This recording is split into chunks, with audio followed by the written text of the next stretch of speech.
The FCS College Football Experience Big Sky 2023 season preview and picks episode on the Sports Gambling Podcast Network is brought to you by our very own Patreon. Yes, score exclusive perks, content, and contests, including our NFL win totals contest with a $1,000 prize up for grabs. Join today at sportsgamblingpodcast.com/Patreon. We're also brought to you by Game Time. Download the Game Time app to get last-minute tickets at the lowest price guaranteed. Use the promo code CFBX for $20 off. Once again, that is CFBX for $20 off. We're also brought to you by DraftKings Sportsbook. Yes, download the app and use the promo code DGEN. That's DEGEN. New customers can score $200 in bonus bets instantly when they bet just $5 on any college football bet. Only at DraftKings Sportsbook with the promo code DGEN. Hey, what's up, you degenerate gamblers? This is Bill Burr, and you're listening to SGPN. Let it ride, baby.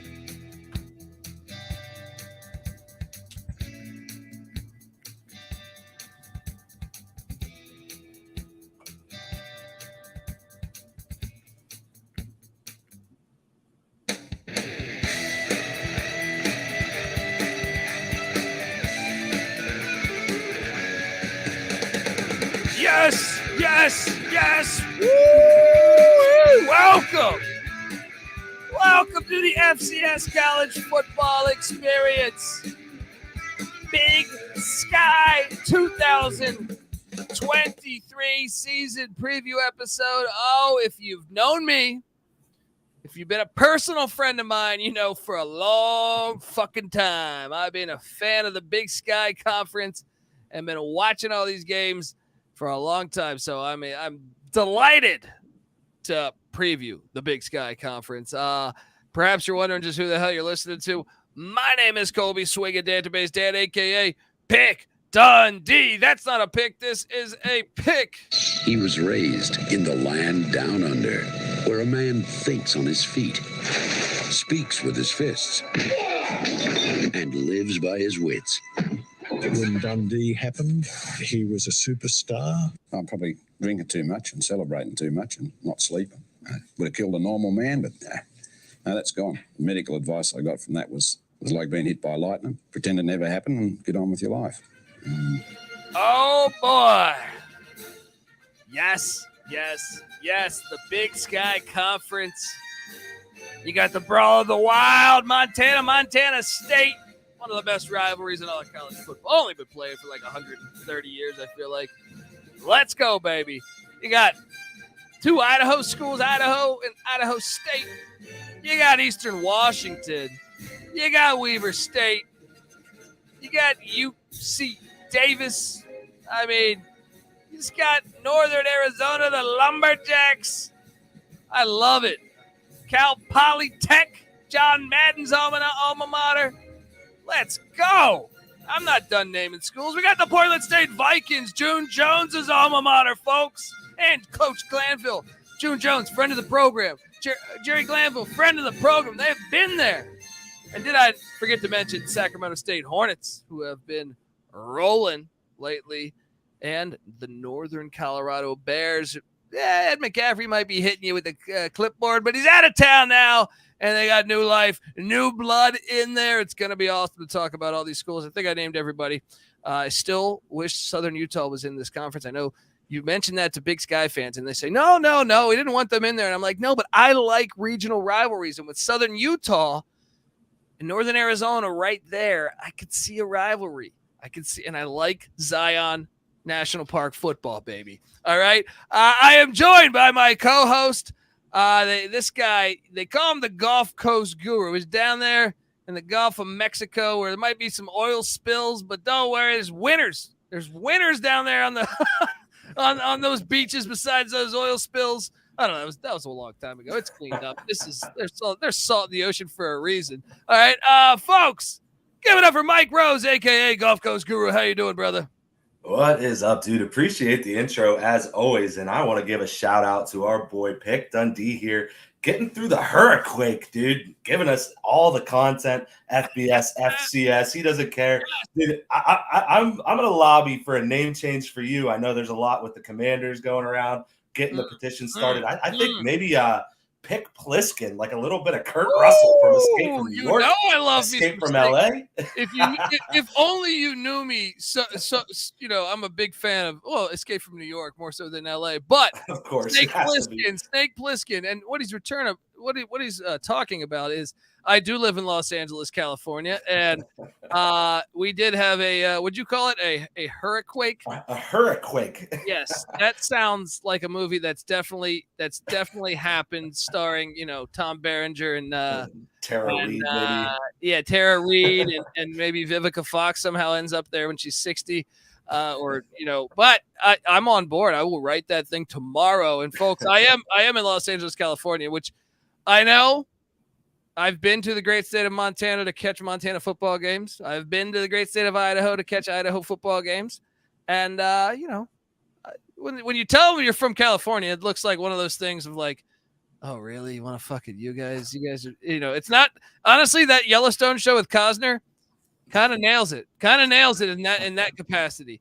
Like if you go show your ID, I need like a fucking fake ID just to go have a good time in Montana. All right. I'm joking. Everyone's nice, but man, Mike, I love this conference, man. I've always loved this conference, and I'm super excited to watch. I probably watch more Big Sky and Missouri Valley football than any other conference. Maybe the SoCon and CAA, but once the CAA jumped to Hero Sports, I kind of backed off a little bit.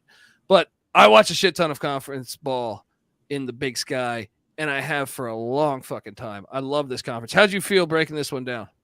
Man, I've always liked this conference too. Obviously, it's a really good conference. I think you got somewhere around 5 playoff teams that we're probably going to talk about at some point. But I love that you get 2 Montana schools. That's awesome. 2 Idaho schools.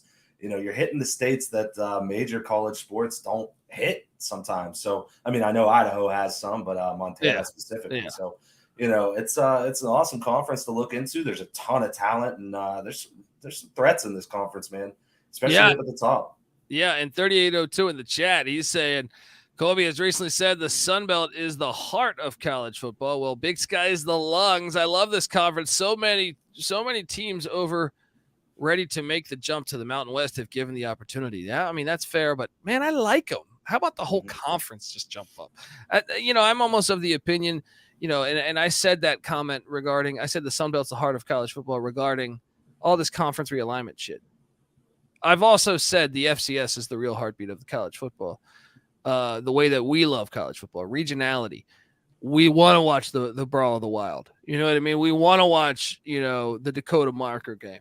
We want to watch these awesome rivalries that have been built over 100 years. You know what I mean? Like, and the more that you're seeing college football jump to that, when I say college football, I mean like the Power 5, jump to all this crazy shit where like you lose the Civil War, you lose Bedlam, you lose Colorado, Nebraska, you lose the Apple Cup, you lose the Backyard Brawl, you lose all these fucking great rivalries, and I'm forgetting some. That's just me spitballing. Yeah, I'm against that. And so Group of 5, like to me, there's been speculation if the Group of 5 and FCS joined together, I would love that.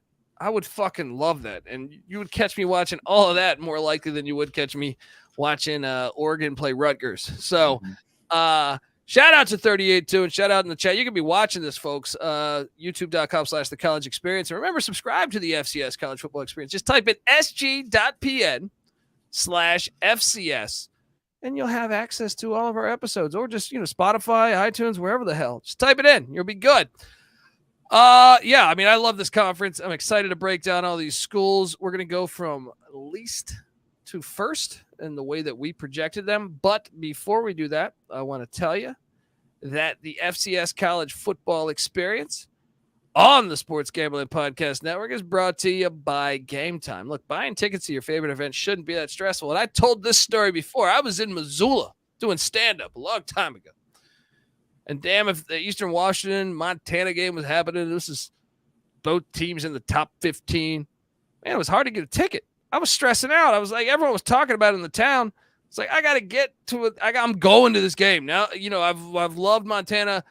Any of the Montanas, I know that's ridiculous to say because you're either one or the other in the state of Montana. But as someone that grew up in Washington, D.C., you just say, hey, I like both of them, right? And but anyway, it was really hard. It's hard to get a ticket, so I was stressing out that I wasn't going to be able to. I ended up paying like 3 times the amount of what a ticket should be to catch the Grizz and E-Dub play in a classic. So I understand. You don't need it to be that stressful, all right? And Game Time is the fast and easy way to buy tickets for all sports, music, comedy, and theater near you. With killer deals on last-minute tickets and their best price guarantee, you can stop stressing over the tickets and start, essentially getting hyped and having fun for the event you're going to be at. Yes. Forget planning months in advance. Game Time has tickets, right up to the last minutes of the event. So get exclusive flash deals on tickets for football, basketball, baseball, concerts, comedy, theater, and more. The Game Time guarantee means you'll always get the best price. If you find tickets in the same section and row for less, Game Time will credit you 110% of the difference. So snag the tickets without the stress with the Game Time app. Download the Game Time app, create an account, and use the promo code CFBX for $20 off your first purchase. Terms apply. Again, once again, create that account. Redeeming code CFBX for $20 off, folks. Download the Game Time app today. Last minute tickets, lowest price guaranteed. We're also brought to you by Underdog Fantasy. August is almost over, folks. And you know what that means? Time is running out for you to do your fantasy drafts. I just did my college football fantasy draft, right? And guess what? I got to do my NFL one this Sunday, all right? You can get all that on Underdog Fantasy. Get championship ready for your home league by trying out your best ball on Underdog Fantasy. And if you never played best ball, it's absolutely fantastic. All you have to do is, do one live snake draft. No waivers, no trades. You see it. You set it. Then you can forget it, and Underdog will do the rest. Try it out and get this. Underdog's Best Ball Mania Tournament, the largest fantasy football contest of all time with $15 million in total prizes up for grabs, including an absurd $3 million going to the winner. Do you have what it takes to win it all? Folks, get on over there. Visit UnderdogFantasy.com and find them in the App Store and sign up with the promo code SGPN. Get your first deposit doubled up to $100. Once again, that's Underdog Fantasy. Promo code SGPN. Concerned with play, call 1-800-GAMBLER. All right, we are back on the FCS College Football Experience, and here we go. Big Sky 2023, how we think it's going to shake out. It's going to be fun. We got 12 teams. Who do we got penciled in at number 12?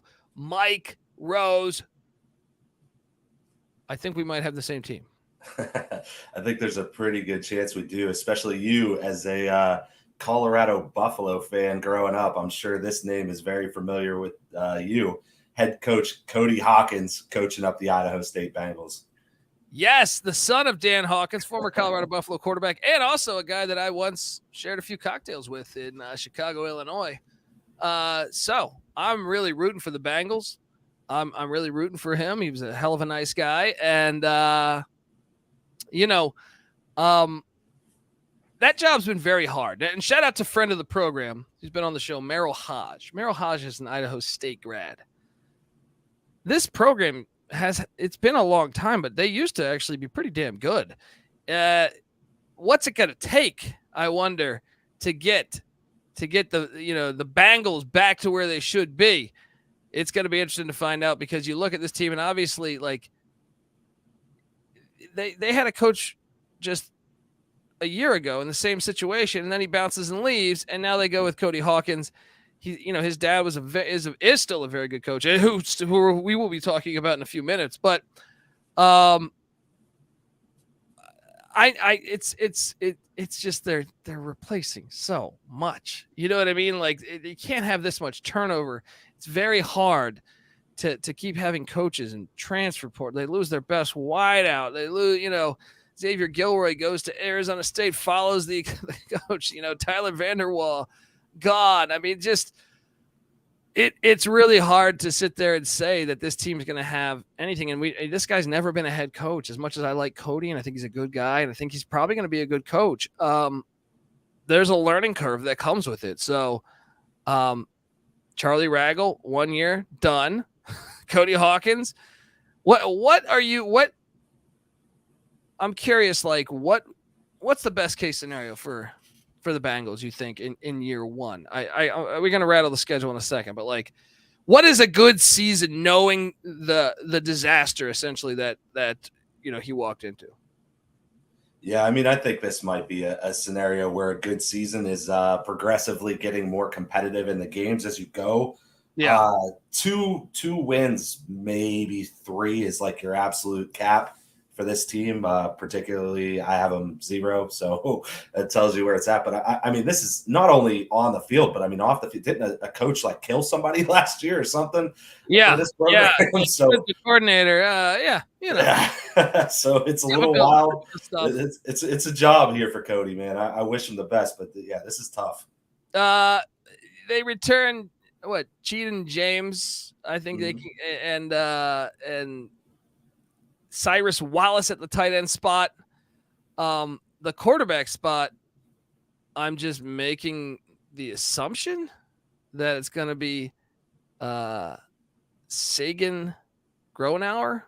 Or no, didn't they land someone in the portal? I think they got someone in the portal. I got Hunter Hayes is back too from last year. I thought I saw them get somebody in the portal, but maybe I'm full of shit. Either way, yeah, I just feel like you look anywhere else, you look at this whole team in general. I mean, I guess there's one. Okay, how about this? 7 starters back on the defensive side of the ball. I think that, even though the defense wasn't great last year, I think that's where you start. I think that's where you start is saying, okay, we might have something. We might have something here. All right. Now their rush defense did give up 174 yards per game, but hey, you got to start somewhere. 7 starters back. Maybe you can build on that. The schedule, not very kind. Not very kind at all. But I see opportunity. I see opportunity in one spot, really. They open up the season. Remember, San Diego State's playing this weekend, week 0 game. So, unfortunately, San Diego State gets to work out, the kinks a little bit before they host Idaho State week 1 for the Bengals. That's going to be an ass whooping. Week 2, they head to Logan, Utah. That's going to be an ass whooping to take on Blake Anderson and the Aggies. Oh, man. Week 3, they get Northern Iowa, who is really fucking good. They're going to probably lose the first 3 games by at least 24 each. You got them winning any of those? I think no, right? You said 0, right? No, okay. Not a chance. Here's the one, though. Here is the one. They are hosting Northern Colorado, the Bears. Now, Northern Colorado, obviously they had Ed McCaffrey.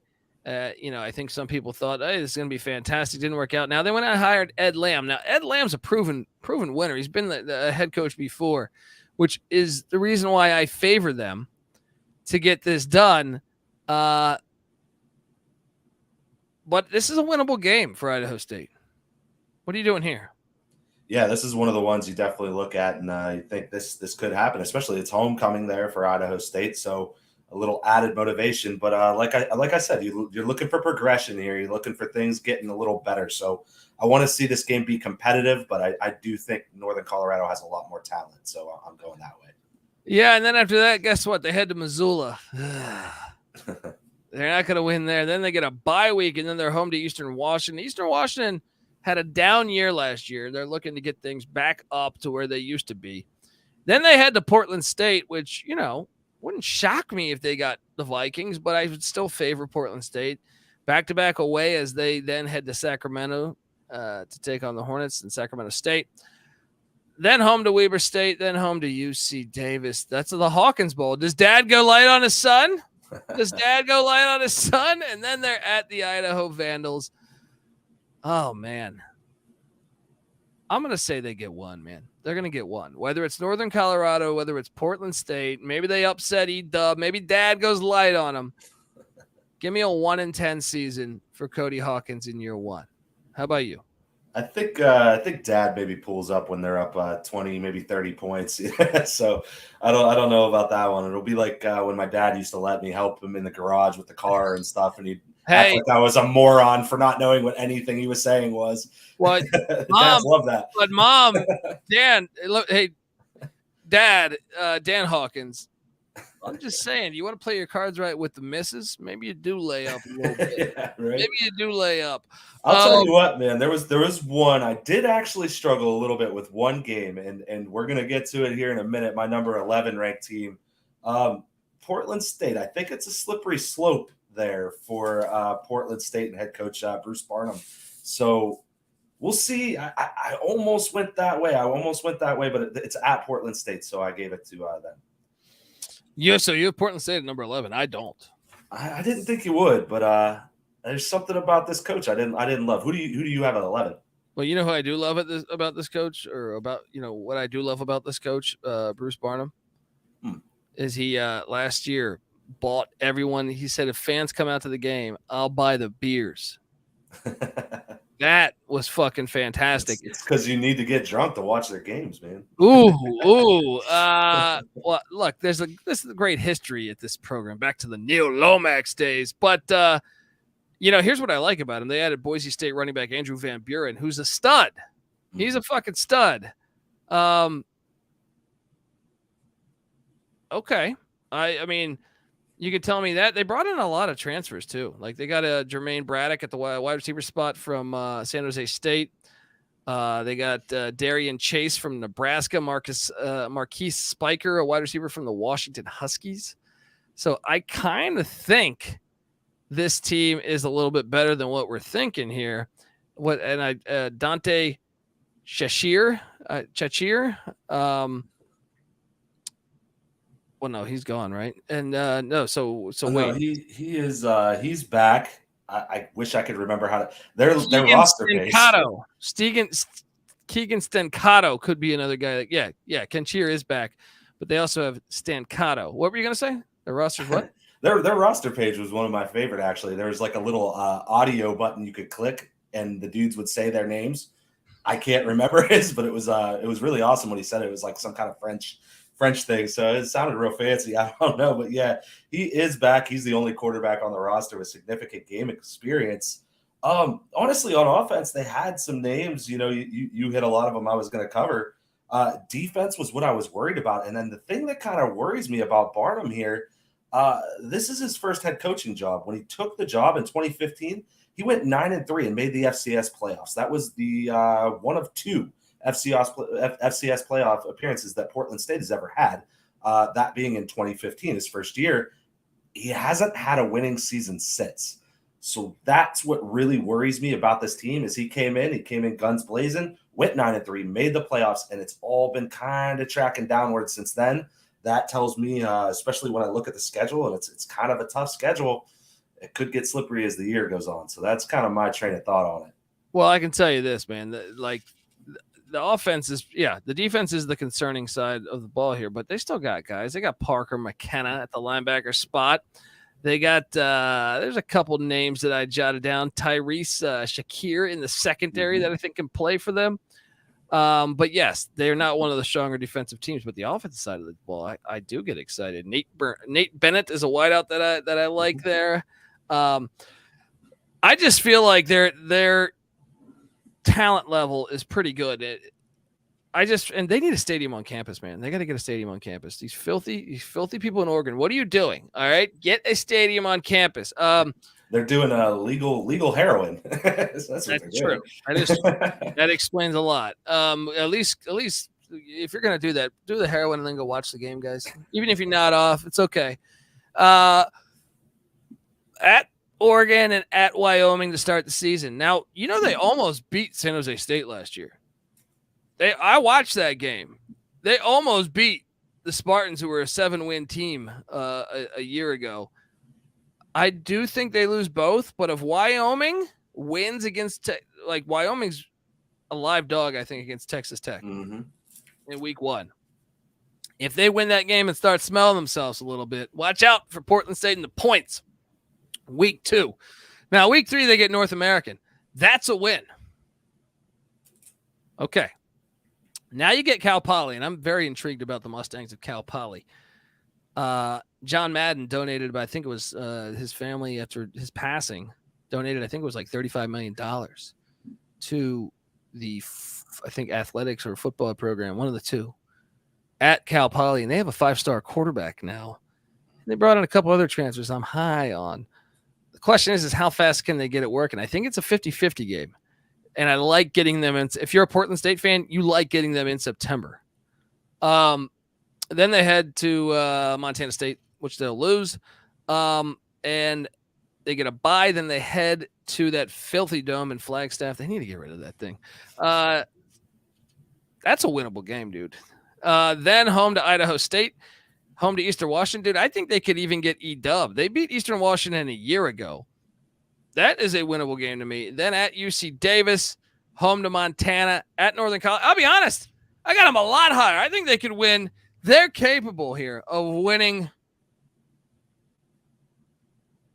6 games to me. Now, I'm not saying they're going to win all of those, but I'm saying I think they're going to be right around 500. You?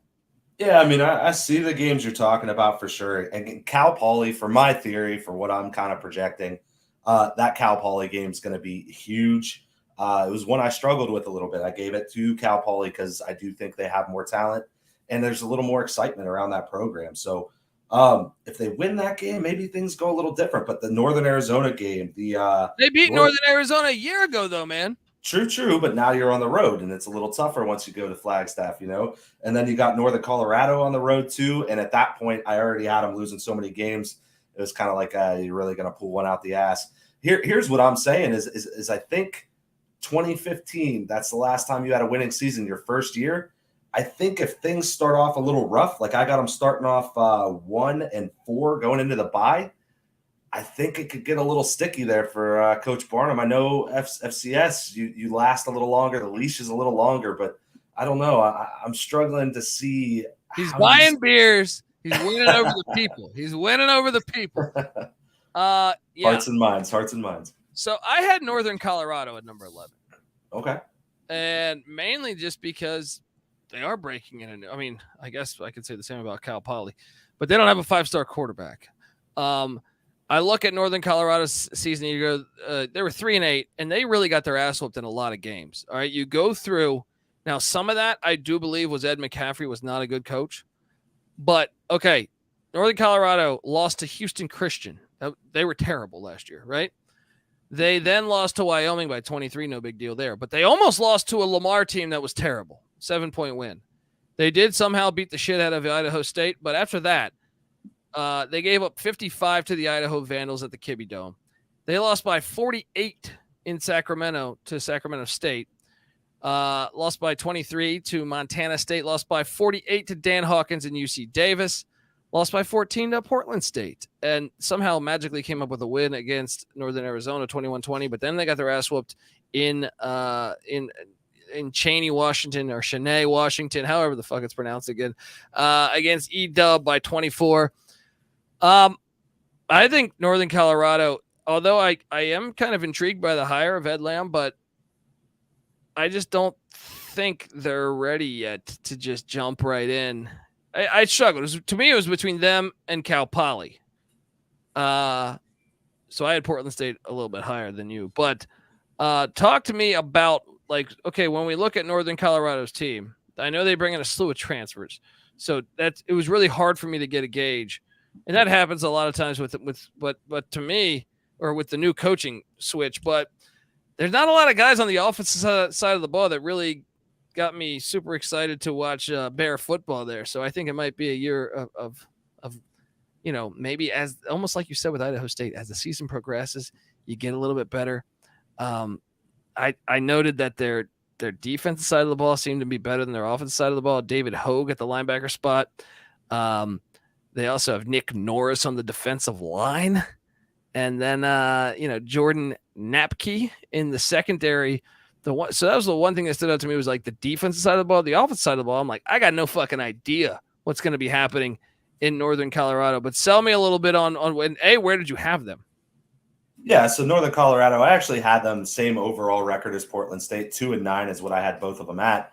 I had Northern Colorado picking up an extra win in conference, and that was against Portland State at home. So they do get them at home. That was one of the deciding factors. But, they don't have a 5-star starting quarterback like Cal Poly does. but they do actually have a 4-star former Washington recruit, Jacob Serban, coming back. So that's great. That's right. Yeah. So and he ended up transferring in the end from Central Michigan. They also have a 4-star Utah recruit that transfers from Troy, Peter Costelli. That's also at quarterback. Those are the two top options, but also Finn Collins comes in, 3-star from Arizona State. So they have options at the quarterback position that are very, very intriguing. Jacob Serban seems to be the guy right off the rip. So let's see how that goes. He did take some snaps with them last year. They lose their starting running back, but they bring in a 3-star former Miami of Ohio transfer, David Afari. They got Jaquez Robertson, who has experience, and then also former 3-star recruit Jordan Hornbeak. So a little bit coming back there on at the running back too, and then wide receiver Zane Zinicola comes back. Ty Arrington, both those guys have experience. Former 3-star Colorado transfer tight end Alec Pell is back. Former 3-star Colorado State transfer tight end Kyle Helbig, he's back. So there's some names to kind of watch on offense. This is a very interesting project team. It's kind of on Ed Lamb to see how fast he can get it to gel. Yeah, I mean, I see 4 starters back on the offensive side of the ball from a season ago. Meanwhile, 8 starters back on the defensive side of the ball. I'm fascinated by watching it because I like the hire. I really do. And I want this program to be good. So let's take a look at this schedule because obviously a year ago, and that's another thing. Sometimes just a coach that they clearly had issues with Ed McCaffrey and vice versa. So maybe just playing for a guy you want to play for can be a big difference. But next Thursday, they're at Abilene Christian. Woo! Jumping right into it here. The first 3 games at Abilene Christian, home to Incarnate Word, who was an FCS playoff team a year ago. And Abilene Christian was a winning team. Then Martin Stadium take on Washington State out of the Pac-12. They're going to be 0-3. Yeah, definitely. Yeah. Then they go to Holt Arena. They need to cut that roof off of that shit. That's probably why they're losing so much. Even though I know that's a legendary place, but I don't care. Man, that's a back-to-back away, but still, I think that's like a 50-50 game to me, but I think I would favor Northern Colorado based on Lamb. Then they're home to Weber State. They should lose that one. They get a bye week. Then they're home to Sac State. They should lose that one. Then they're at Cal Poly. Huge game at Alex Spano Stadium in San Luis Obispo. Then they are back-to-back away here as they head to Washington Grizzly Stadium to take on the Grizzlies. And then, man, they get Idaho and Montana back-to-back weeks. That's not fun. Then they go to the Sky Dome to take on the Lumberjacks of Northern Arizona. And then they're home to Portland State. Now, it wouldn't shock me if they got to go in the final 2 weeks of the season, but they don't play Montana State. That's good. But at the same time, I don't see – they don't play UC Davis or Montana State. That is a favorable schedule in that capacity. Yeah, I just think they're – I got them beating Idaho State. Maybe you could talk me into a second win. Yeah, Portland State at home. Yeah, maybe. Yeah, no, I'm the same way. I got them with 2 wins. I mean, there is something to be said once you get out of that really brutal stretch there at the beginning of the first 3 weeks. Then you get Idaho State. Maybe you pick up that win, and then you're playing Weber State, who we're going through a coaching change, a little bit of roster turnover. What do they got going on at that point now? I have them dropping that game, but who knows? And then bye week, and then you're playing another team at home for homecoming, Sacramento State, who is breaking in a new coach too because Troy Taylor's gone. So there's a little bit of opportunity. I think they drop both those games, but hey, who knows? And then the big thing for me was getting Portland State at home. Yeah. Shout out to Connor Johnson in the chat, says if we poach the Mountain West in AAC, then I could see the Big Sky getting called up to the Mountain West. Look, I love the FCS. I mean, sure, I want these universities to make more money, but I also love what we have right now. So it's kind of like between a rock and a hard place there. It's like, yes, that'd be cool, but somewhat not cool, folks. I mean, yes. Do I think like Montana and Montana State should be in the FBS? They probably should have made that jump a while ago, in my opinion. You know what I mean? But I also value them where they're at. I enjoy it. So there's a double-edged sword. Folks, before we get to the next team, I want to tell you that the college football experience, the FCS College Football Experience, is brought to you by DraftKings Sportsbook. Yeah. You've waited all year, and the time has finally arrived. College football is back, baby. Look, and so are the traditions, all right? And so are the tailgates, all right? And so is DraftKings Sportsbook, baby. Right now, new customers can score $200 in bonus bets instantly when they bet just $5 on any college football bet. Week 0 is about to kick, right? Let's keep it FCS here. Let's keep it FCS. I like South Carolina State to cover the 9.5, 10 shop around against Jackson State. All right. Give me that. I'm going to cover. I know they got Jason Brown starting, but I think South Carolina State can cover that. So get on over there. Kick off the season with the DraftKings Sportsbook. Download the app now and use the promo code DGEN. New customers can score $200 in bonus bets instantly when they bet just $5 on any college football bet. Only at DraftKings Sportsbook with the code DGEN. Gambling problem? Call 1-800-GAMBLER. In New York, call 877-8-HOPE-NY or text HOPE-NY. In West Virginia, visit www.1800gambler.net in partnership with Hollywood Casino at Charlestown Racetrack. All games regulated by the West Virginia Lottery. Please play responsibly. In Connecticut, help is available.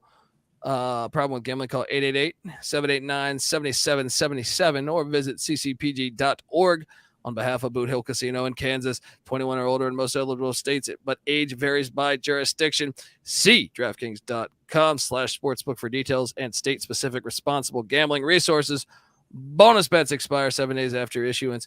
Eligibility and deposit restrictions apply. Terms at sportsbook.draftkings.com/football terms. We're also brought to you by Sports Gambling Podcast Patreon. Yes, make sure you check out the Patreon. Sign up for the Patreon to get access to exclusive contests, including our NFL win totals contest with a $1,000 first place prize. And look, the guys just recorded their first sports gambling podcast or stories podcast just for the patrons, chronicling the birth of the Sports Gambling Podcast Network all the way back in 2011.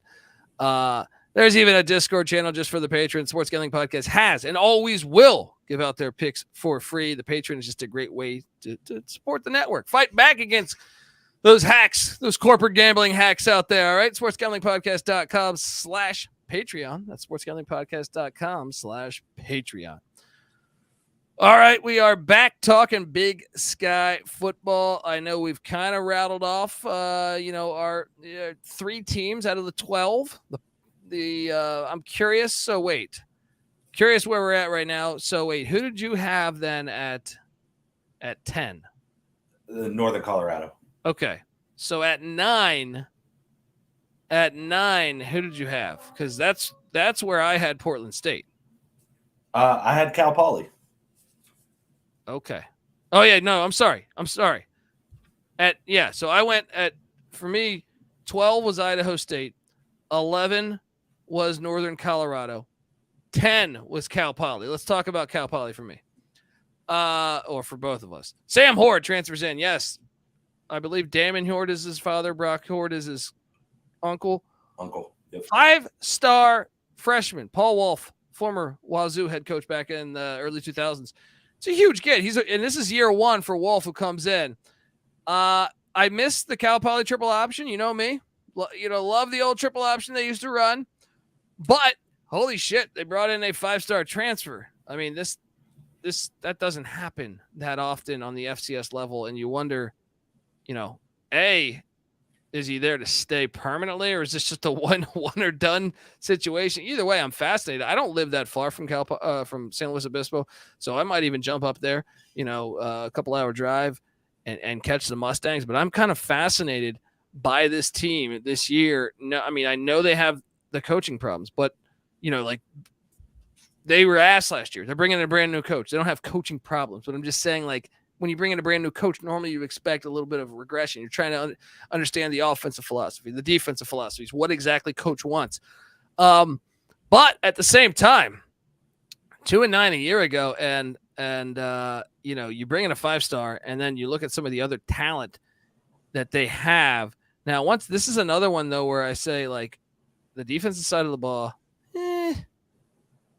I didn't find a lot of studs on the defensive side of the ball. But the offensive side of the ball, I actually think the offense could fly a little bit here, depending on how fast they can pick up the system. But what did you make of the Mustangs, man?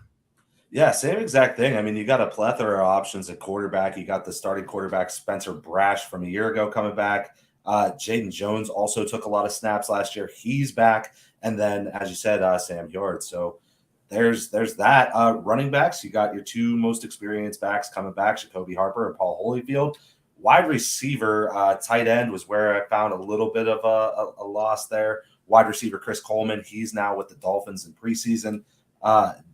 Josh Cuevas, he is gone. He transferred to Washington Huskies. So they still have, though, 4 of 6. Mm-hmm. 4 of their 6 top returning receivers back, and they got that tight end Carlton Brown from the Nevada Wolfpack. Exactly, yeah. So they kind of retooled. So it's like you said, defensive concerns, a lot of talent coming in on the offensive side of the ball. This was a tough team to gauge, man. How fast can Wolf turn it around? It's tough to know, but a lot more talent than the teams we've discussed already, I think. They gave up 553 yards per game last year. That's fucking terrible. That was the 130th in the FCS. I mean, this is fascinating. Having 18 starters back, though, on your whole team is encouraging. But once again, you kind of got to know what you have. I'm fascinated by them this year. I think they open up the season against the Toreros, and I'm excited to watch that one. Let's talk about the schedule here, because I think that's a winnable game. San Diego's breaking in a new head coach too. So you have two teams, 2 new head coaches. Someone's got a 5-star freshman, or not a freshman, but 5-star quarterback. Give me the Mustangs to be 1-0. Yeah, I went with San Diego in that one. I thought overall as a team, they're bringing a lot more back. So I trust the defensive situation a little bit more with San Diego. Well, then Cal Poly goes to San Jose State. They will probably lose that game. San Jose State's, I like what they bring back, especially on the offensive side of the ball. Then they take on Lincoln, California, which is like my favorite school because they're just started up and they don't even have a home stadium. They're just like, we're going to play road games forever. Fuck you. All right, that is people that love football. Let's go Lincoln. I think they can grab 2 wins by good old September 16th. And then you're thinking, hey, this is working out. Then they head to Portland State. And like we said, wouldn't shock me. I mean, they beat Portland State a year ago. Winnable. Not going to say they're going to win it. I took Portland State to win it. But then they get UC Davis and Dan Hawkins. That game should be the one that ends the season, if you ask me. A little rivalry game. But then they're home to Idaho. And then this is a gauntlet right there. Home to UC Davis, home to Idaho, at Montana State. They're going to get fucking destroyed in all 3 of those games, probably. I mean, all 3 of those teams are good. I know. I got a little something different happening there. Wow. Yeah, so Idaho, that's the second leg of a back-to-back for the Vandals. They come off of going to Eastern Washington, who I know was a little down last year, but I think Eastern Washington still is going to try them a little bit at home. It's still a storied program. And then it's right before homecoming against the Grizz for Idaho. I think that game might turn into a little bit of shootout, and I got Cal Poly pulling off the old upset there against the Vandals. Wow. I mean, okay. I like the difference. Okay, now so after that 3-game stretch, they're home to Northern Colorado. Circle that. I think that's another winnable game. You want to talk best case scenario, that could be their 4th win of the season, or maybe, you know, if you're like Mike here, 5th win of the season if they pull the upset. They get a bye week, and then they head to Washington to take on E-Dub, and then at Sac State, and then home to Weber State. This is a brutal schedule. I have them, 10th. You have them 9th? Is that correct? Yeah, I got them 4-7, 3-5 in conference, in at 9th. Okay, well, at 9th, I had Portland State. So we've gone through them. Let's talk a little bit about who do we have at 8th?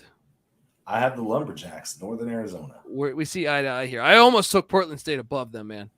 I was pretty damn close to taking Portland State above them, but the Lumberjacks, and they lose RJ Martinez. I think he's at Baylor now, but I do like their running back Devon Starling, and then some of the wideouts. Jamal Glaspie is a stud. Same with Coleman Owen and Hendricks Johnson. They have very good wideouts. Why did you have them? And look, the defensive side of the ball has some guys too, but why did you have them essentially higher than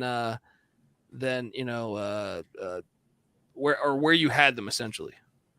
Yeah, so I have them with a similar record as what I had at Cal Poly.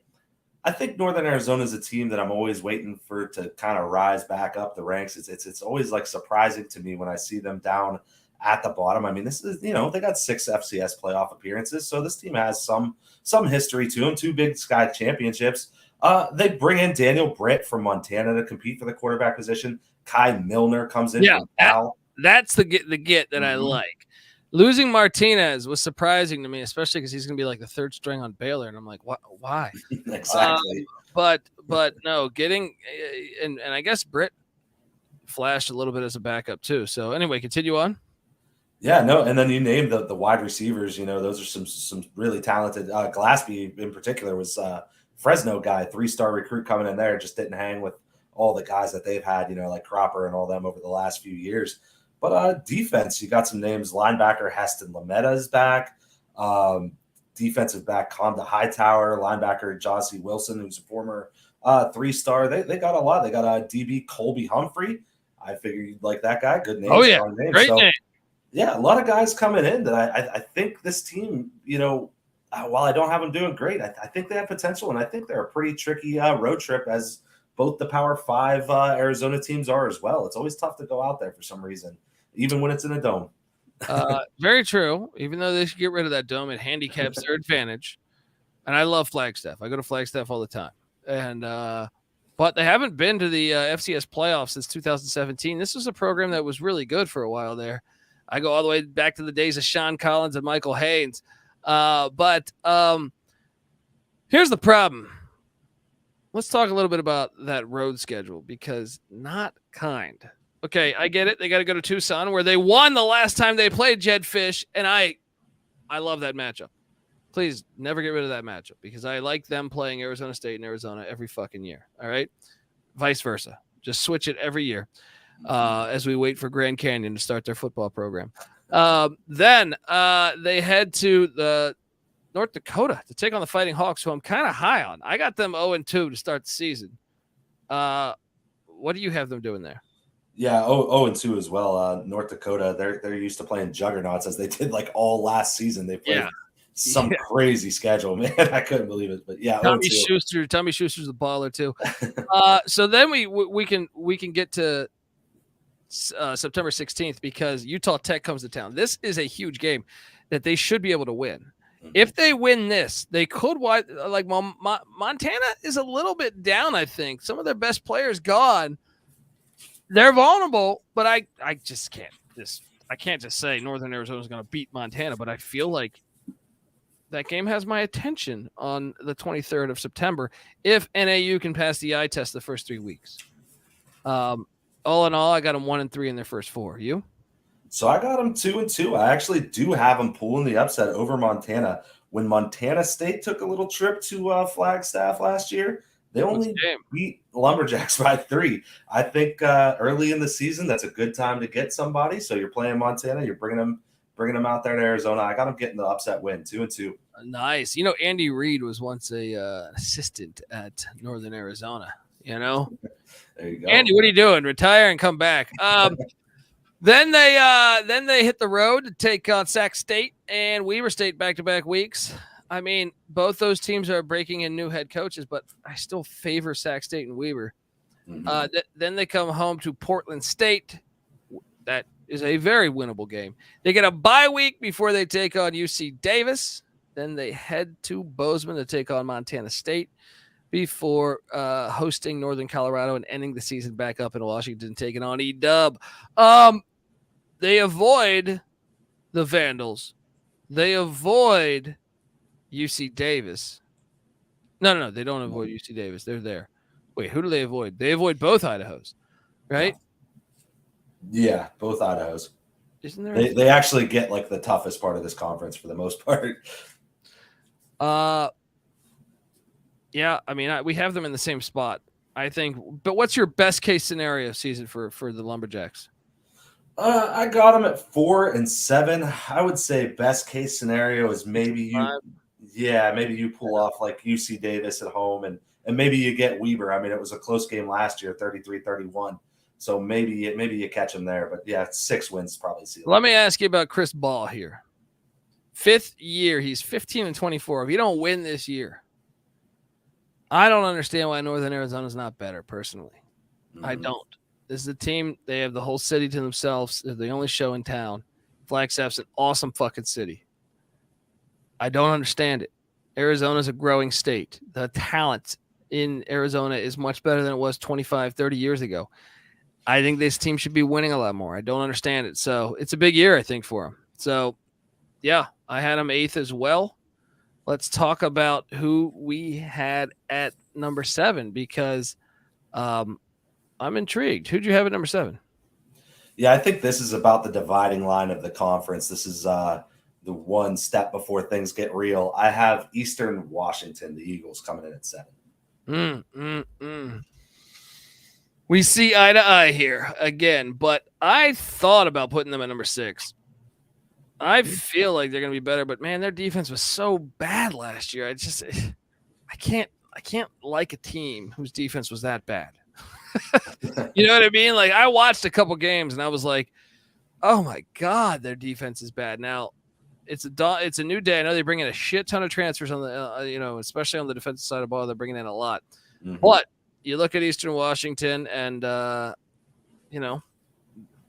they're like a blue blood in this conference. This is, I get it. They had a terrible year last year, but if you were to just pull the Patty C here and just chase history, Eastern Washington has been a very good school over the past 20 years. Mm-hmm. So can they bounce back? Sure, because this is a program that has done it time and time again. And they don't normally suck that bad, but I'm very curious. Obviously, ever since Eric Barriere left, I feel like they haven't found their guy at the quarterback spot. Mm-hmm. Who do you think is going to start for them? Yeah, it's a little tough. I mean, you get Visparas coming back, who had some experience last year. They're kind of excited about a couple JUCO transfers. One in particular, Michael Wortham from Sierra College. He's not only a quarterback, but he was returning kicks and punts in the spring game too. So a very highly athletic guy from what I was seeing. I love it. We got Sammy Ball 2.0, baby. Let's go. Exactly. And one thing that I really like about this team and why it's tempting to have them higher. Aaron Best, he's only had one losing season with this team, and it was last year. So figure out the quarterback situation, even if it's somebody like Wortham and you have him scramble around a lot. And there's pieces out there. You said the defense was terrible, but there's a slew of guys coming in. They obviously understand that that's the problem. And, I think you figure out the quarterback and things could turn around quick. Yeah, they brought in a shit ton of transfers on the defensive side of the ball. I'd say one of the ones we highlight here, it would be they brought in a UCF transfer in the secondary. But, I mean, they brought in so many transfers. That's what makes me hesitant. Yes, it could work out for them, but I don't know. I think they're going to be a better team. You look back at a season and go, though, boy, did that defense suck. I mean, they didn't beat really anyone good. It was Tennessee State, and Cal Poly and Northern Colorado. So they didn't really beat anybody that was of note. You look at the schedule, and there's a banger week 1 at what is the name of that stadium? The baseball stadium there, Target Field or whatever the fuck it is. They take on North Dakota State week 1. We're going to learn a lot about Eastern Washington if they're decent this year by that game. I think that's going to tell me everything because, by the way, their first 5 games, ridiculous in my opinion. Very tough. Neutral site against North Dakota State, at Fresno State, then home to Southeast Louisiana. That's a far trip for the Lions, but the Lions were an FCS playoff team last year. I want to say past 2 years, right? Then at UC Davis and Dan Hawkins, then home to the Idaho Vandals, who are preseason top 15. I got them 0-5, maybe 1, maybe 1. Yeah, you would hope for 1, and I think the Southeastern Louisiana game is going to be. I think that's going to be a competitive game and one I'll probably look to take the points in because I think they will be fairly heavy dogs. But yeah, 0-5 for me. Now, though, you get that bye week on October 7th. You reevaluate. You're at Idaho State. You're home to Weber. You're at Portland State, home to Cal Poly. If I think there'll be a dog probably against Weber, but they could win all the other ones. They could win 4 straight games before they head into Bozeman. They will lose in Bozeman, but after that, they're home to Northern Arizona. Wouldn't surprise me if they won 5. If they went 5-6. How about you? I do have them at 5-6. Actually, I have them winning 4 of their last 5, or 5 of their last 6 there with the loss to Montana State. I think Weber State is somebody I have pretty high up, but I think there's a lot of opportunities for teams to beat them, especially when you got a pretty solid home field advantage like Eastern Washington does. Yeah, there's a lot of question marks regarding there's a lot of new coaches in this conference. So you look and say, okay, Cal Poly, Idaho State, Sacramento State, Weber State, all breaking in, and Northern Colorado, all breaking in new head coaches. And then you look and I would even raise it one higher and say like Idaho's second year coach.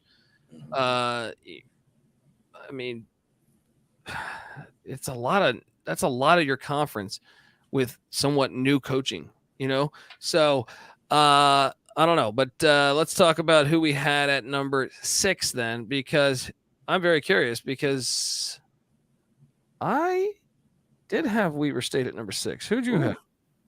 I really wanted to have Weber State at number 6, honestly, but I think they have a favorable schedule. I have UC Davis, the Aggies, a team that I'm pretty excited about, but I did have them falling here. Okay, so do you want to talk Weber or do you want to talk UC Davis first? Let's talk Weber because I feel like they do belong down this way. Well, obviously Jay Hill, they're legendary, great coach for them. He's now the defensive coordinator of BYU. He left, and he took a shit ton of transfers with him to BYU. I worry about that. I really do. They have no real proven starter at quarterback. Bronson Barron transferred to Western Kentucky. So I don't know what I like. There's nothing super encouraging to me at the quarterback position.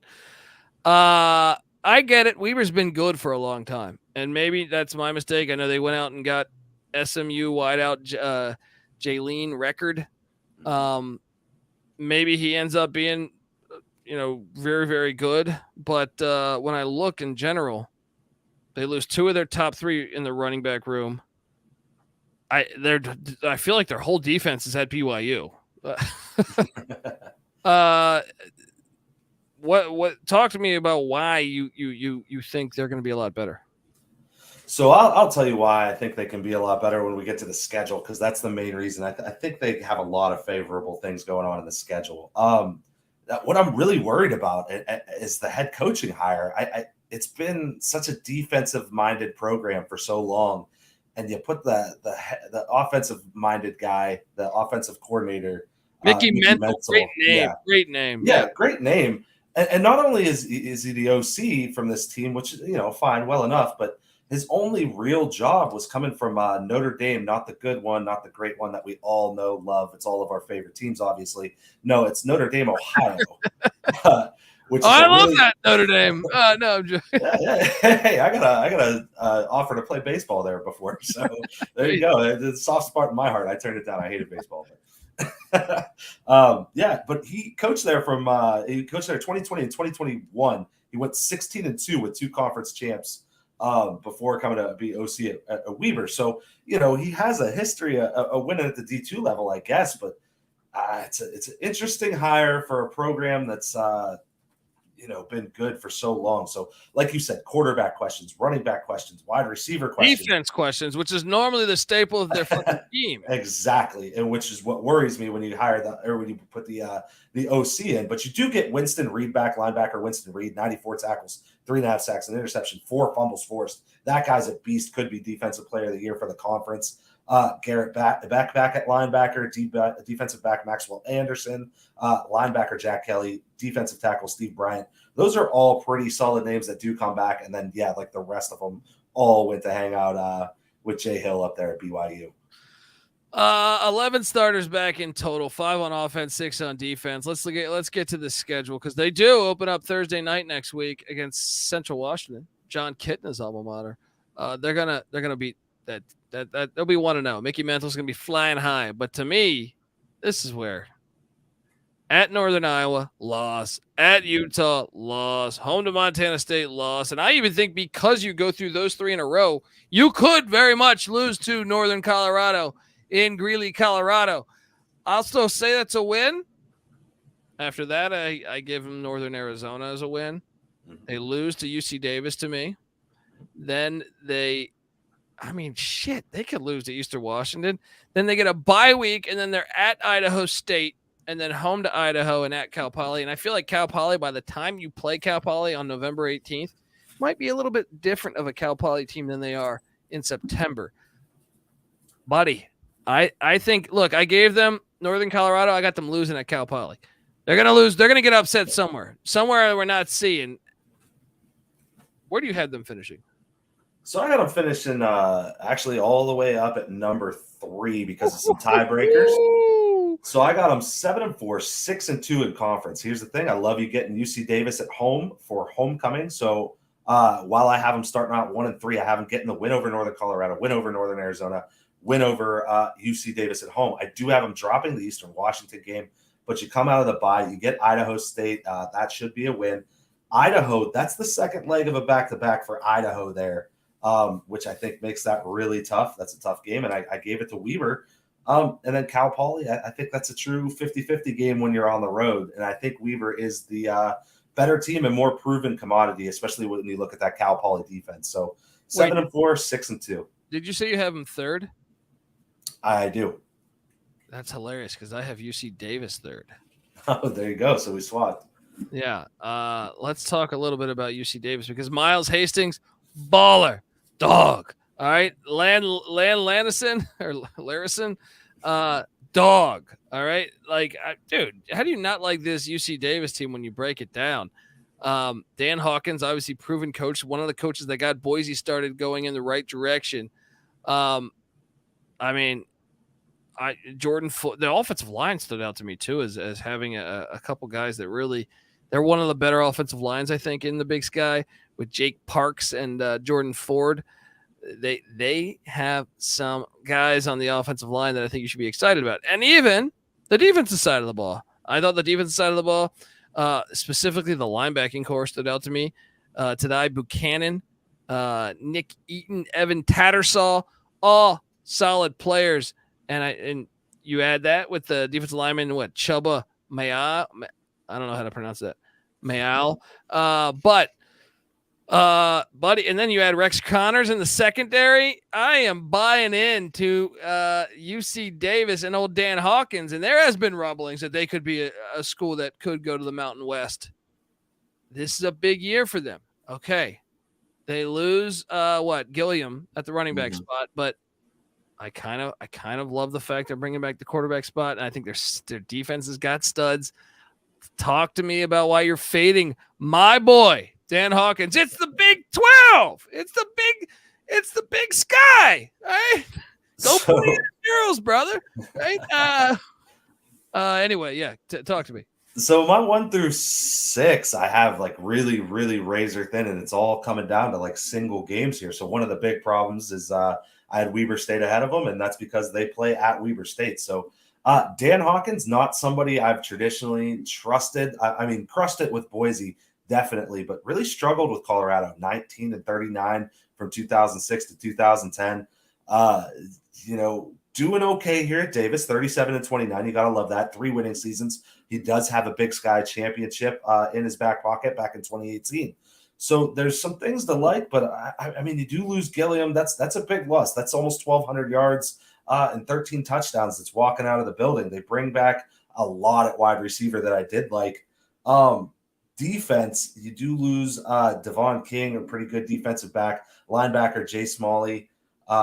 Defensive back Chris Venable. So some names going out there, but honestly, I think this is a really good team, and it's a team that I wanted to be higher than Weber State. It's just that they play on the road, and that's a tough road environment to go to. I want to remind you that last year they didn't have a quarterback. People were trying to figure out who their quarterbacks were, right? At preseason. They're like, I don't know. They went to the Dyke House in Brookings, South Dakota, to take on the eventual national champion Jackrabbits, right? Mm-hmm. They lost by 2. Right? They lost to Weber State by 5 last year. Mm-hmm. Now, they did lose by 17 in Bozeman, but 6-point loss to Sac State in a game they were up in the second half. They beat the Idaho Vandals at the Kibbe Dome. Buddy, this team is a lot better than people realize. I think if you can get odds on them to win the conference, I think it might be worth sprinkling a little bit as a long shot here. Let's talk about their schedule, because I can't wait. Next Thursday, they are heading to Commerce, Texas, to take on Texas A&M Commerce. I think they're going to beat Texas A&M Commerce, but they need to make sure they don't shit the bed here, because I think Commerce is going to be a little bit better than people think. We were a little different on Commerce. I kind of think Commerce could struggle this year, so I definitely got them getting that win. Yeah, I got them 1-0 too. Then they head to Reser Stadium to take on America's team, Oregon State, the Beavers. They're going to get their ass kicked in that game. They'll be 1-1. And then this game's huge. Home to Southern Utah, the Thunderbirds. I got them winning this one, but they need to take this seriously, because I think Southern Utah is going to be a little bit better than people think too. Go check out our UAC preview. But you got them winning this one? I do have them winning that one, yes. Buddy, and then this is where it gets great. They're going to beat Eastern Washington at the Davis Health Stadium. They're going to go to Spano Stadium and beat down the Mustangs at Cal Poly. I think they're going to beat Montana in Davis, California, right?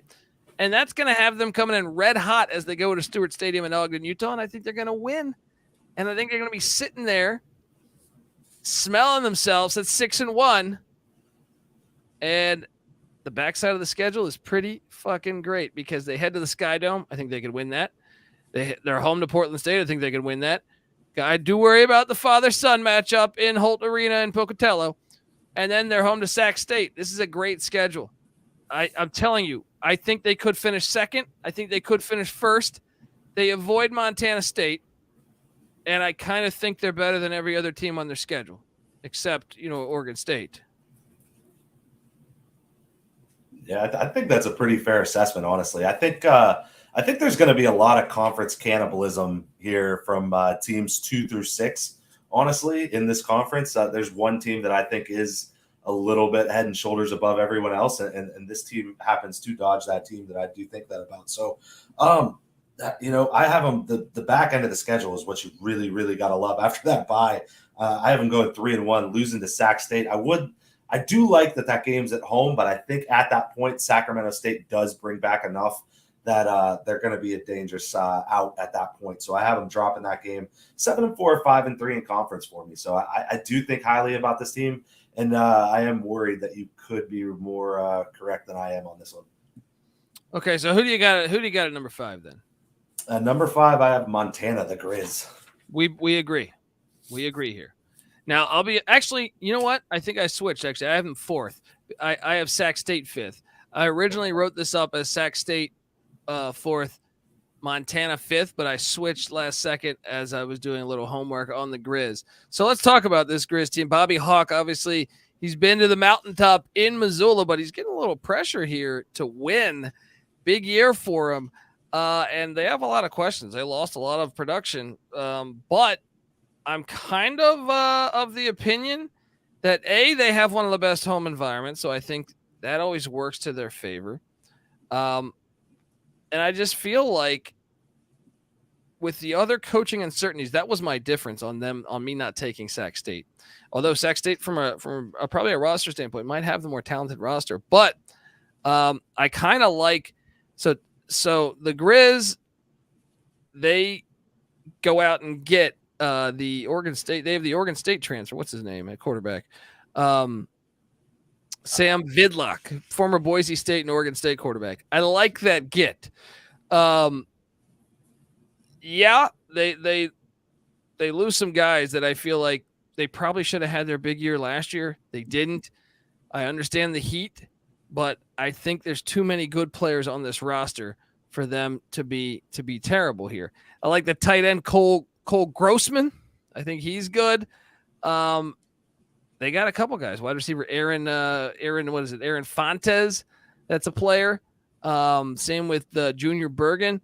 They got Nick Ostemo at the old running back spot. I feel like the offense is pretty complete. And when I look at the defense, I like the defense more than the offense, to tell you the truth. Levi Gianacaro at the linebacker spot, stud. Alex Gubner on the defensive line, stud. And I just kind of buy into, the fact that Bobby Hawk knows what the hell he's doing. I like the secondary too with Garrett Graves and Corbin Walker. Let's talk a little bit about the Grizz. Yeah, so it is looking like Vidlak is probably going to be the guy. And like you said, he does have a really good running back coming back. You do lose Marcus Knight, who 2021 was a huge player for them. Last year, he got injured. He got injured and didn't really play too. Or I believe it was 2020 where he really blew up and had a big season. But he got injured at some point, came back last year, and really was just kind of a role player for him. Isaiah Childs is a former 3-star Akron running back, though, and Xavier Harris. Both of those guys come back and have experience. So I think the running back room's looking good. Wide receivers looking pretty deep. You covered a lot of those guys. Defense, you got a lot of names coming in. 3-star safety transfer, Trajan Cotton coming in from Oregon State. Defensive end, Hayden Harris coming in from UCLA, also 3-star. Riley Wilson, 3-star coming in. Defensive back Ronald Jackson coming in from Akron. He's a 3-star.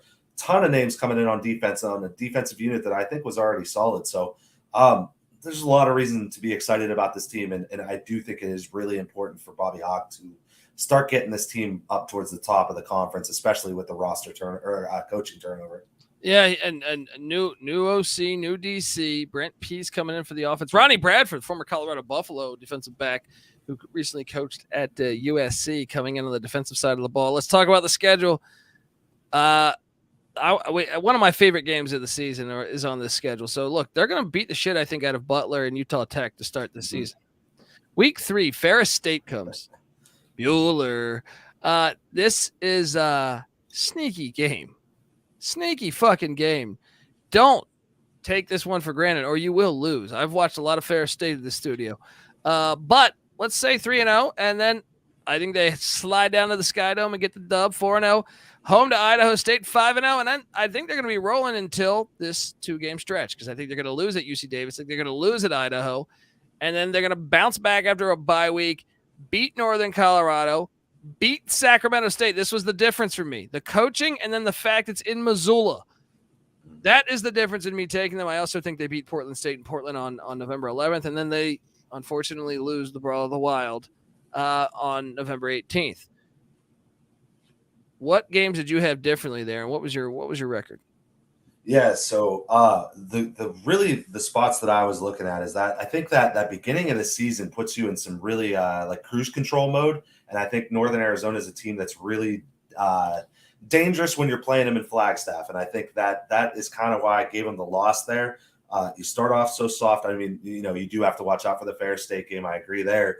But then you got Idaho State on deck after that game. So I think that's an easy look-ahead spot where you're kind of in cruise control and you don't pay attention and you drop a dumb one. I have them dropping the second leg of the back-to-back against Idaho. They lost it last year, and I think Idaho still has more firepower than them this year. And then I have them losing the Brawl of the Wild at the end of the year. I think Montana State is still just the better team. So sorry to say that for the Grizzlies fans. I know they probably hate us. 8-3, 5-3 in conference for me. Yeah, I agree. Okay, look, folks, before we got a few more teams to preview, but I want to tell you we're brought to you by Game Time. Buying tickets to your favorite event shouldn't be that stressful. Game Time is the fast and easy way to buy tickets for all sports, music, comedy, and theater that's near you. So forget planning months in advance. Game Time has tickets on deals right up to the day of the event. Get exclusive flash deals on tickets for football, basketball, baseball, concerts, comedy, theater, and more. The Game Time guarantee also means you'll always get the best price. This is a fantastic guarantee because if you find tickets in the same section and row for less, Game Time will credit you 110% of the difference. Yes, snag the tickets without the stress with Game Time. Download the Game Time app, create an account, and use the promo code CFBX for $20 off your first purchase. Once again, terms apply. Create an account and redeem that code CFBX for $20 off. Download the Game Time app. Last minute tickets, lowest price guaranteed. We're also brought to you by Underdog Fantasy. Yes, August is almost over, and you know what that means. Time is running out for you to draft your fantasy football team. So get on over to Underdog Fantasy and you got to get ready. You got to get championship ready for your home league by trying out Best Balls on Underdog Fantasy Best Ball. I'm sorry, I fucked up that part of the read. But yeah, Best Ball on Underdog Fantasy, because you ever done Best Ball? If maybe you're just wondering what the hell is that? Well, it's fantastic because you basically, it can be annoying. Sometimes you might forget to turn in your roster each week. Maybe your wife's pregnant. I don't know, something crazy there, right?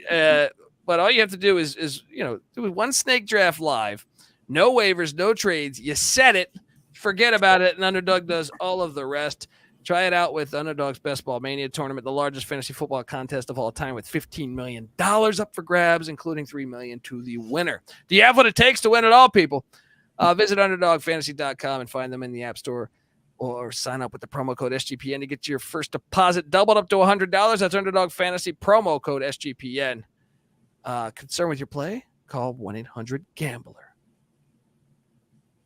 All right, we are back on the College Football Experience as we are breaking down the Big Sky. And folks, very excited for this race. It does seem a little chalkier than most years. Shout out to Lane Elliott in the chat, who says, I always love the FCS football talk. Let's go.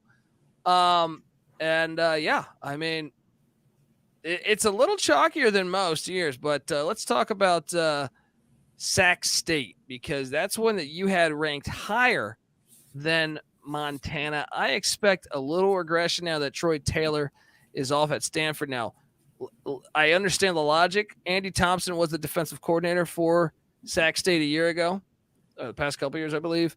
And so he was there. He's got continuity. He's going to run that same offense, I think. But defense wasn't very good, and they still lost. They lost enough guys. Now, I know they went out and got Carson Camp from South Dakota, and that's a very good get, but Asher O'Hara's gone. Dunaway gone. Scattaboo is now at Arizona State. They lose enough guys where I worry about, I still think they're going to be solid from a talent perspective alone. I think they're solid enough to be a threat week in, week out to beat anybody. But I got my concerns. I mean, yes, Marcus Fulcher, the running back, he's going to be fine, I think. The offense will probably still move. CJ Sutton at the wide receiver spot, tight end Marshall Martin is good too. The defensive side of the ball, though, I do worry. I understand they returned Caleb Nelson in the secondary, and got a few other guys that I think are noteworthy. But why are you taking them over, say, the Montana Grizzlies? Yeah, so I do like it. It is the continuity as a part of it. I do like the hire, bringing in the defensive coordinator, Andy Thompson. I do like that. I love the Carson Camp get. I mean, that's a guy, he has 19 starts under his belt, over 4,000 yards throughout his career. So Asher O'Hara, that's a big loss. I mean, that's a ton of your offense right there, and then losing Dunaway too. So, but I think Carson Camp gives you the consistency of one quarterback, one set quarterback that can throw the ball, sling it around. I think the running back position is going to be safe. You mentioned Fulcher. I don't know if he's as good as Scattaboo, but I think he's going to be fine, along with Elijah Tolliver. Wide receiver, tight end, that position is completely stacked up. Defense, you still are bringing back Armon Bailey, their leading tackler, had 5 sacks last year, 2 fumbles forced. Another name that I saw, Dylan Junior he's the defensive back, 7 passes defended, 2 interceptions last year. They bring back enough on both sides of the ball and keep the coaching continuity that I think this team has a decent shot to really stay competitive. And as much as I kind of thought they were going to drop, it's a team that went 11-0 last year. I have them dropping from that, but it's hard to see them like really plummet. Yeah, I mean, the 2 previous years they won 9 games, and they ended up winning 12 last year because they won an FCS playoff game over Richmond. Let's talk about the schedule, because out the gate, I think they're going to be fine. At Nichols, I think that's on a Thursday night. Then home to Texas A&M Commerce. I think they'll win both of those and be 2-0. And then it gets tricky to me. That game, they play Troy Taylor on the farm in Palo Alto. That game is going to be fantastic. I'm very excited to watch that game. That's winnable because they're going to know what Troy Taylor likes to do.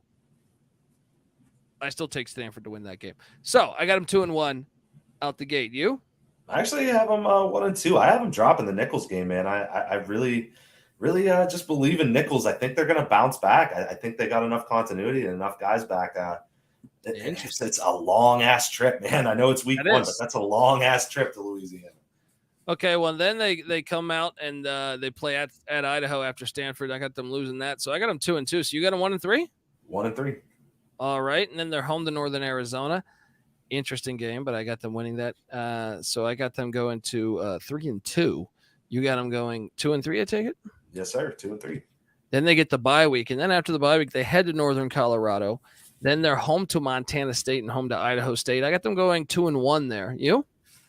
Yeah, so I got them getting Northern Colorado, and I have them getting Idaho State on homecoming. But that game against Montana State, that's Idaho's on deck for them. I don't want to say that you're going to overlook Sacramento State because they won the conference last year. But, maybe with a slow start like I have Sacramento State getting, you get it done there at Hornet Stadium. So I do have them pulling the upset against Montana State.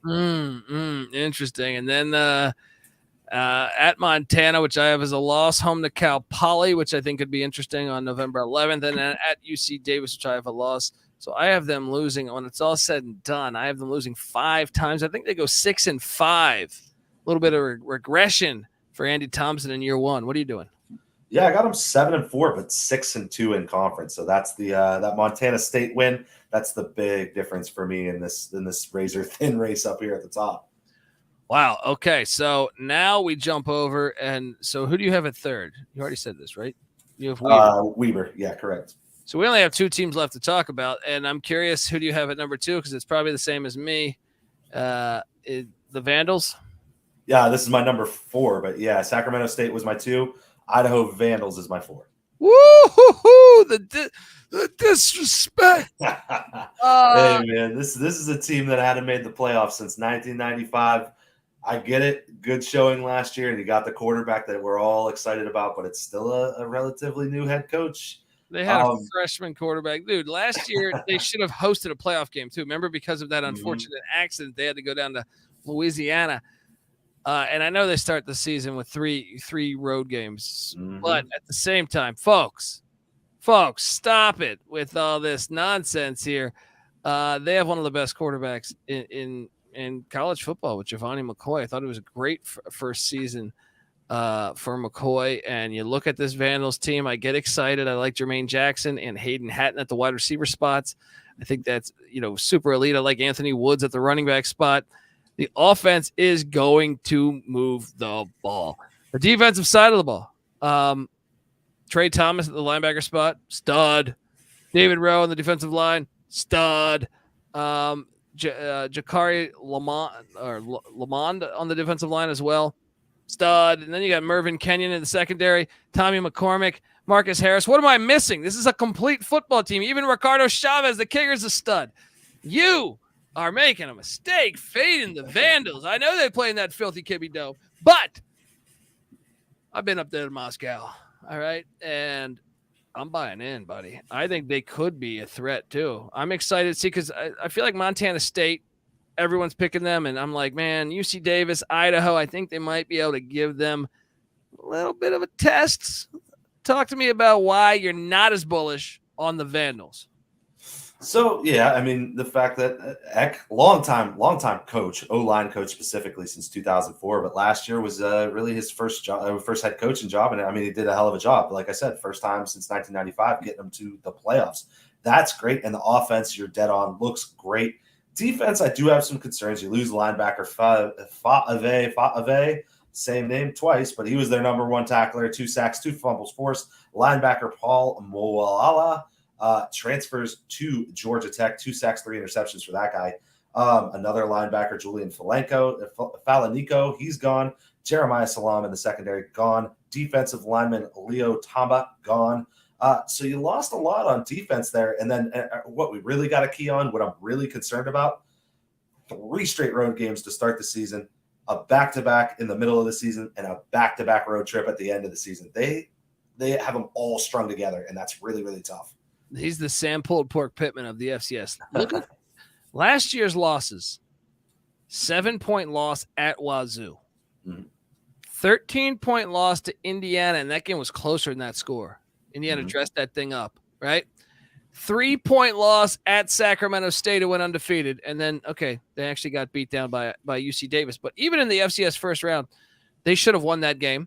That game shouldn't have even been played in Hammond, Louisiana. It should have been in the QB Dome. But they lose by 3 in the very last seconds of that game. I think this team is – and that was with the freshman quarterback. You're telling me he's back and all those pieces? I think this team is playing ball this year, buddy. And let's talk about this schedule because Thursday they're at Lamar in Beaumont, Texas. Next Thursday, that's a dub. And check this out. You want bold? They're going to Reno, Nevada, and they're going to beat the Wolfpack in Nevada and go 2-0. You? No, I feel pretty confident that they actually do beat Nevada. I mean, we saw Incarnate Word go in there last year, smoke that team. I mean, if what is it, Ken Wilson, right? If he doesn't have that defense coached up, Idaho's going to do the same exact thing. So I got 2-0 as well. And then the Golden Bears. You want to talk about what you're already in the Pac-4. You want to talk about potential devastation. I think Cal gets Idaho, but that game's more intriguing than I thought it would be couple years ago. Then they're home to Sac State. I think they get Sac State. Then I think they go to E-Dub in Cheney. Now, it's a tough 5 games there in a way. Well, Lamar not, but I think they will get E-Dub and Cal Poly. I think they're going to go undefeated on the road there. And then I got them beating the Grizz at the QB Dome on October 14th. They get a bye week then, and they're hosting Montana State. You got to love the fact you get both Montana schools. Now, it's not ideal to get both on the schedule, but at least both have to go to that filthy QB Dome. So, I got Montana State winning that game, but when it's all said and done, that's the only clear-cut loss I see besides Cal. Yeah, same. I think there's a lot of opportunity on this schedule. I mean, not same exact, because I do have them dropping the Cal Poly. Like I said, when we talked about them, I think that game's going to be a big shootout there. And right before that big Montana game for homecoming, I just think it's an easy spot on the second leg of a back-to-back to fall asleep at the wheel and maybe lose to a 5-star quarterback. Interesting spot there. And then the Weber State game, second leg of a back-to-back. I have them dropping another one there. I do have them dropping to Montana State as well. But I do love getting both Montana schools at home, and I do have them beating the Grizz. So 7-4, 5-3 for me. Well, that we both have the same team number 1, and that is the Montana State Bobcats. And really, I feel like this is a somewhat easy breakdown. Well, you know what's interesting though? They might have some coaches suspended for some DUIs. Maybe that makes it a little more interesting than. I feel like everything I've read has this thing going chalk. Tommy Mellott is back at the quarterback spot. He's a stud. I think Sean Chambers is back too. So they have depth at the quarterback spot. And I kind of just like this whole roster. There's really nothing that I don't like about this team. I think they could. I'm intrigued to see if this team can potentially knock off South Dakota State week 2. So I don't know. What do you make of as my thing just went out. But what do you make of this squad?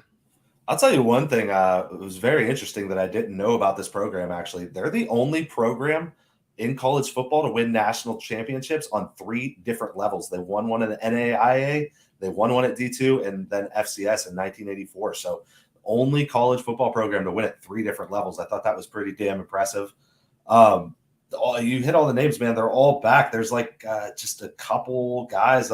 Willie Patterson, wide receiver, 1 last year. He's gone. Ravi Alston, he is gone as well. But Clevin Thomas is a 3-star Kentucky transfer formerly. He is back. A couple tight ends, Trayton Pickering, Derek Snell, both back. Taco Dowler back at wide receiver. They bring in a 4-star Washington wide receiver transfer, Lanyata Alexander, and a 3-star Colorado State transfer wide receiver, Ty McCulloch. So even when you find a position that they might have lost some, they're back and they refill it. So they have the best defensive line in the conference too, with Brody Grebe, Sebastian Valdez, and then Blake Schmidt. I mean, this defensive line is really good. I think they're going to crush. What does Conan the Barbarian say? Crush their enemies and have them driven before you. Let's look at the schedule, though, man, because, man, they got a great week 2 matchup. Week 1, they get Utah Tech. Should be good. Dixie State, that's a win. Then they head to take on the Jackrabbits of South Dakota State. I cannot wait to watch that game. Then home to Stetson. And then at Weber State. Remember Weber State? I feel like that game was one of the craziest games I saw last year. Weber State at Montana State, when there was like 10 safeties, I feel like, in that game. This long snapper, Weber probably would have won the game if it wasn't for the long snapper. We got to make sure he's not involved in this Iowa gambling ring. Then they're home to Portland State. They get a bye week. They're home to Cal Poly, and then at Sac State and at Idaho. That's a little tricky. There. Then home to Northern Arizona, home to E-Dub, and then the Brawl of the Wild in Missoula. So you never know. I got them losing 1 game, maybe 2. You? Yeah, I got them dropping 2 overall. South Dakota State and Sacramento State right before the Idaho game. 7-1 in conference, 9-2 overall for me. Man, I think Idaho's in a good spot to get them, though, man. Halloween weekend, that fucking filthy dome's going to be rocking. They need an outdoor stadium in Moscow. What do we got to do to get an outdoor stadium in Moscow? Yeah, we're going chalk, though, both. So how many teams get to the playoffs? I think the number's 5, man. I think this conference gets 5, and maybe a 6th can sneak in, but I think 5 for sure.